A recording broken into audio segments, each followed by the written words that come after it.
The reason why we watching women's basketball is not just because of one person. It's because of me too, and I want y'all to realize that. We don't get to say, well, Joe Rogan is number one and we are important too, because of that's not how podcast and competition works. You know who tells you you're good? The flipping market tells you're good. For me, if Rookie of the Year was picked today, I give it to Angel. She's going to face a level of racism from black players. She says she was bullied because she's straight. I think she should be up for MVP. We barely gave a damn about the WNBA before Caitlin Clark. There's some major drama stirring in the WNBA, and it's all centered around Angel Reese.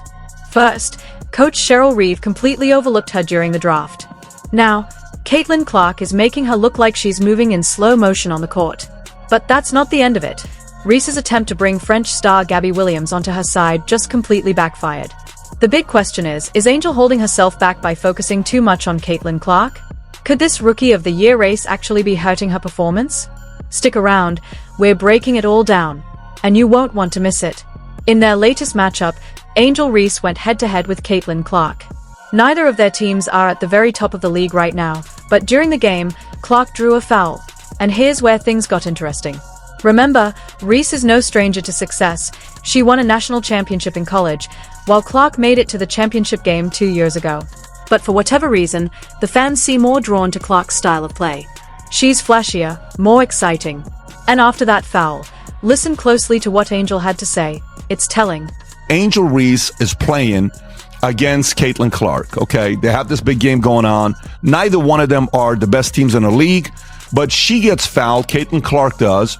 And this is how Angel Reese, who she became a champion, by the way, in college. I think she won the championship. Caitlin Clark in the championship. Exactly, 2 years ago. However, for whatever reason, the audience likes watching Caitlin more because she's more exciting than Angel. But watch what she says after the way she fouls Caitlin Clark. Go ahead and play this clip. For inside, I think we were playing really hard. I think we went up really strong a lot of times and we didn't get a lot of calls. And going back and looking at the film, I've seen a lot of calls that weren't made. I guess some people got a special whistle. Caitlin Clark spoke on the game, saying, "I thought we played really hard. We went up strong a lot of times but didn't get many calls.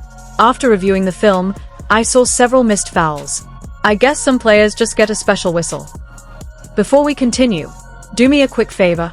Hit that like button and subscribe to the channel. That way you'll stay updated and never miss future content. Thanks for your support. Now let's jump back in. Here's the big debate. Should there be co-rookies of the year? Angel Reese is putting up historic numbers with her streak of double-doubles as a rookie, while Caitlin Clark is shattering records left and right and looks absolutely unstoppable, especially with her playmaking. But here's the reality. They are not on the same level. Angel Reese has definitely made noise with her double-double streak, and the WNBA even announced recently that she broke a long-standing record, which drew huge reactions from fans and the basketball world. Still, Rookie of the Year isn't about who's most popular or who's had nice moments. It's about which player has made the biggest impact on their team. And right now, the odds and the performances point clearly to one answer: Caitlin Clark. You know what Caitlin Clark said when she got fouled this hard? Look how different the response is. Go for it. What's going through my mind is I need to make these 2 free throws. That's all I'm thinking about. It's just a part of basketball. It is what it is. Listen, you know, try to make a play on the ball and get the block. But yeah, I mean, it happens. And those free throws, when you have to shoot them with nobody at the line, are kind of hard. So it's a little different than having people at the line. So I was just trying to focus on making those. We like winners who take responsibility and they don't act like victims. There's something in the marketplace. Caitlin Clark is leading nearly every major statistical category as a rookie, except rebounds, where Angel Reese shines with her double-double averages. But when it comes to team impact, the conversation changes. Clark has propelled the Indiana Fever toward their first playoff run since 2016, even sitting ahead of the Chicago Sky in the standings. So if we're really talking about splitting Rookie of the Year, what's the point? It would just turn into a participation award. You're a rookie, here's your trophy. You're a rookie too, here's yours. That's not what this is about. And when Clark was asked about a tough foul, her response said it all. All I was thinking was, I need to make these 2 free throws. That's part of the game. It happens. You just focus, step up, and knock them down. That's the difference. Clark doesn't complain. She doesn't play the victim. She owns the moment and takes responsibility. That's what winners do. Some fans may not have realized just how much talent Clark brings until her recent dominant performance against the Chicago Sky reminded everyone of her ability. But the very next night, Chicago fell to a tough Minnesota Lynx team, underscoring just how crucial Clark's presence has been for the Fever's rise. And here's what separates her even further. Caitlin Clark makes it about others. Think about it. When was the last time you heard her bragging about herself or her records? The answer is never. She constantly highlights her teammates. That humility has lifted her team. On the other hand, with Angel Reese, the narrative often circles back to her stats, her streak, her story. And that difference is why, when it comes down to impact, Caitlin Clark isn't just leading the Rookie of the Year race, she's redefining it. Please don't forget to like the video and subscribe my channel for more awesome content. Thanks. One thing Caitlin Clark does maybe better than anybody in sports right now, makes it about others, makes it about team. Think about it. When's the last time you didn't see Caitlin Clark talking about a teammate? When's the last time you saw Caitlin Clark talking about herself or any of the accomplishments that she has had? Let me give you the answer to that. Never! Never! You never hear that. Now, that's why their team has gotten good. She could have been an egomaniac. Everybody in the league knows that she is the league. But every time you see something relative to Angel Reese, what's it about? It's about her. It's not about her team. It's about her. One makes it about her. The other makes it about us. It's not about her team. It's about her. One player makes it about me. The other makes it about us. Angel Reese's performance was certainly notable. 17 points and 19 rebounds is impressive. But with a shooting line of just 6-4-16, the efficiency wasn't there. And as the season wore on, the Chicago Sky slipped. Why? Everyone kept saying, Angel Reese is a star, look at the double-doubles.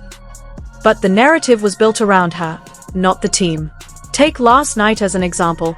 It was Barbie night, a big promotional event. But when Reese showed up, the focus shifted right back to her. The outfits, the look-at-me attitude. Contrast that with Caitlin Clark. When you see her, it's always about we, not me. Even WNBA legend Lisa Leslie jumped into the debate, suggesting Rookie of the Year should be shared between Reese and Clark. That shocked many, considering the level of individual dominance we've seen this season. Reese's resume is strong, NCAA champion 1 year, Final Four the next, but stepping into the WNBA, she's been swimming upstream. Her team struggles, and she's constantly compared to Caitlin Clark, a comparison that clearly frustrates her. But here's the truth, in pro sports, if your team keeps losing, the spotlight fades. And with the NFL and college football about to dominate headlines, Clark's playoff push in Indiana will remain the story, while Reese risks being remembered as a passing headline.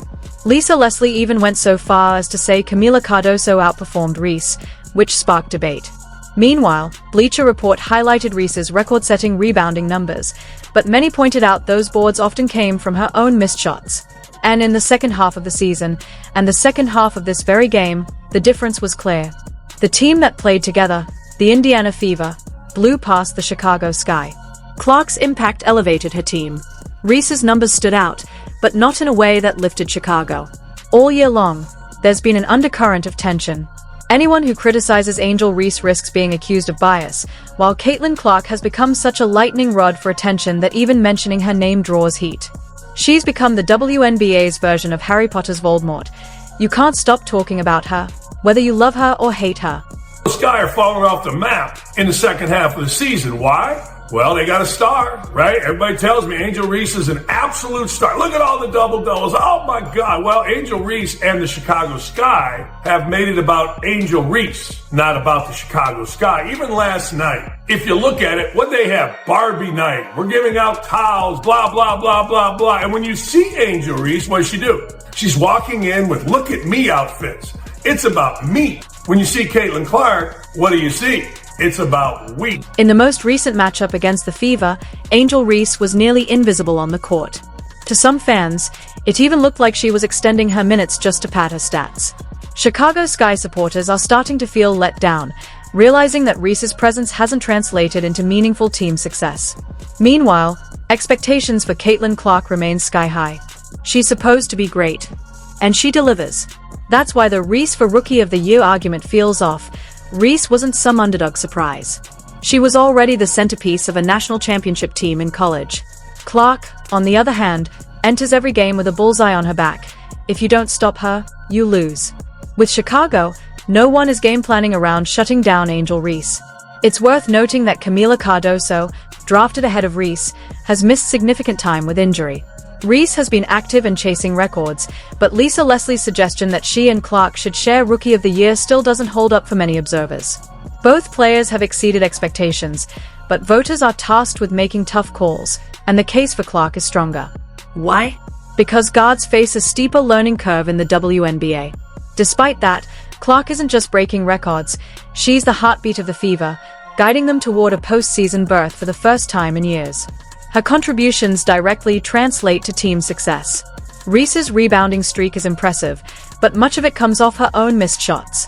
Clark, by contrast, is redefining what a rookie guard can do. Critics have also raised eyebrows at Leslie's comments, with Jason Whitlock suggesting her push for a split award has racial undertones. Regardless of intent, from a basketball perspective the gap is clear. Clark is putting together one of the most impressive rookie seasons in league history. She leads the WNBA in both points and assists, not just among rookies, but league-wide. That's extraordinary. Some argue Clark may eventually be worn down by the pressure, the jealousy, and the enormous expectations placed on her to save the league. Even stars like Charles Barkley and LeBron James have acknowledged the weight she's carrying. But in this moment, the evidence is undeniable. Reese is a solid player with elite rebounding ability. Clark is a game-changing force who elevates her entire team. Rookie of the Year shouldn't be a consolation prize, it should go to the player making the biggest impact. And right now, that player is Caitlin Clark. End of the day, Caitlin Clark is thriving while Angel Reese is chasing. Rookie of the Year? No contest, it's Clark. What do you think? Is Reese's focus on Clark hurting her game, or just a slump? Drop your thoughts below, and don't forget to like and subscribe for more WNBA drama.